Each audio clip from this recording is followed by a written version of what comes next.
नमस्कार, मैं doctor Roshan Singh Rathore, consultant chest physician.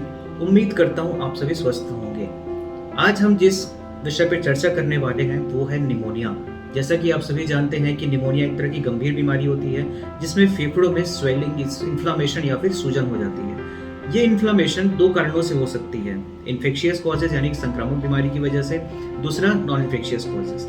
Infectious causes में जो प्रमुख होता है वो होता है बैक्टीरिया, जिसमें 90% निमोनिया के कारण जो होते हैं वो बैक्टीरियल निमोनिया होता है। दूसरे कारण हो सकते हैं टीबी, जैसे हमारे देश में टीबी बहुत कॉमन है और टीबी का भी फेफड़ों में एक तरह का निमोनिया पैदा करता है। तीसरा कारण हो सकता है कोई फंगल इन्फेक्शन, फंगस की वजह से भी हो सकती है। चौथा हो सकता है वायरस, जैसे कभी जानते हैं कि कोरोना वायरस हो गया, स्वाइन फ्लू वायरस, ये भी फेफड़ों में निमोनिया करते हैं और पिछले कुछ सालों में कोरोना वायरस ने बहुत कैजुअलिटीज की है हमारे समाज में। नॉन इन्फेक्शियस कॉजेज के बारे में हम जब बात करते हैं तो फेफड़ों का कैंसर भी एक तरह से निमोनिया लेके आता है। इसमें एक वैरायटी होती है ब्रोंकियो एल्वेलर कार्सिनोमा, जो पहले फेफड़ों में निमोनिया लेके आती है, बाद में फिर फेफड़ों में पानी भरना, चेस्ट पेन होना, ये सब लक्षण लेके आती है। दूसरा प्रमुख non infectious cause of pneumonia वो है इंटरस्टिशियल लंग डिजीज, जिसको हम बोलते हैं ILD। ILD 200 प्रकार के डिफरेंट ग्रुप ऑफ डिसऑर्डर होता है जिसमें फेफड़ों में निमोनिया हो जाती है। अब हम बात करते हैं निमोनिया को जाने कैसे कि हमको निमोनिया के लक्षण हैं। तो लक्षण जो इन्फेक्शियस कॉज ऑफ निमोनिया है उसके जो प्रमुख लक्षण होते हैं वो है बुखार आना। दूसरा लक्षण है खांसी, खांसी में कफ आना। कफ का कलर जो होता है, कभी येलोइश कलर का कफ निकल रहा है, बलगम येलोइश कलर का आ रहा है, कभी ग्रीनिश कलर का कफ आ रहा है, कभी ब्राउनिश कलर का कफ आ रहा है, तो ये फेफड़े का निमोनिया को दिखाता है। तीसरा लक्षण होता है सांस लेने में कठिनाई होना। चौथा लक्षण होता है सीने में दर्द होना।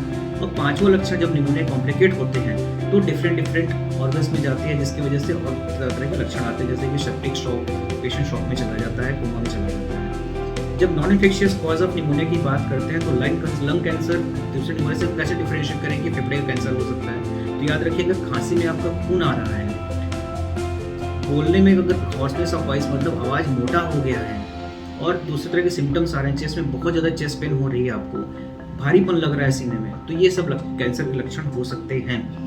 ILD जो होती है, जो निमोनिया पैदा करती है, उसका मुख्य लक्षण होता है सूखी खांसी आना और सांस लेने में दिक्कत होना। ये सांस लेने में दिक्कत पहले शुरुआत में कम होती है, जैसे जैसे साल गुजरते जाते हैं तो सांस लेने में कठिनाई होना, दिक्कत जो है वो बढ़ती चली जाती है। अब हम बात करते हैं कि हम निमोनिया के लिए क्या क्या इन्वेस्टिगेशन करते हैं। तो जो प्रमुख इन्वेस्टिगेशन है निमोनिया को जानने के लिए वो है छाती का एक्सरे, सिंपल एक्सरे चेस्ट हम पहले करके देखते हैं। उसमें जानने की कोशिश करते हैं कि इन्फेक्शियस है कि ये नॉन इन्फेक्शियस कॉज है। दूसरा इन्वेस्टिगेशन हम करते हैं वो है CT स्कैन। CT स्कैन हम मुख्यतः तब करते हैं जब हमें डाउट होता है कि ये कैंसर या फिर ILD तो नहीं है, क्योंकि CT स्कैन बहुत हेल्पफुल होता है ILD और कैंसर को डिफरेंशिएट करने में। तीसरी जांच हम जब निमोनिया में करते हैं वो है ब्रोंकोस्कोपी। ब्रोंकोस्कोपी एक तरह का दूरबीन जांच होती है जिसमें हम नाक के रास्ते फेफड़ों में जाते हैं और फेफड़ों में देखते हैं कि कहीं पे कोई ग्रोथ या फिर कोई अल्सर तो नहीं बना है फेफड़ों की सांस की नलियों में। जब जरूरत पड़ती है तो हम वहाँ से बायोप्सी निकालते हैं या फिर फेफड़ों की धुलाई करते हैं और जो पानी निकालते हैं उसको हम बोलते हैं ब्रोंको एल्वेलर लावाज बाल, उसको हम जांच के लिए भेजते हैं कि कारण क्या है निमोनिया का। इसके अलावा कुछ बलगम की जांचें भी हम करते हैं जानने के लिए, कुछ ब्लड टेस्ट भी हम करते हैं। तो याद रखिए, अगर आप में कभी भी खांसी आ रही है, खांसी में येलोइश कलर का बलगम निकल रहा है, सांस लेने में कठिनाई हो रही है, खांसी में कभी भी खून आती है, तो ये निमोनिया ही है। तुरंत स्पेशलिस्ट से कंसल्ट करिए। धन्यवाद।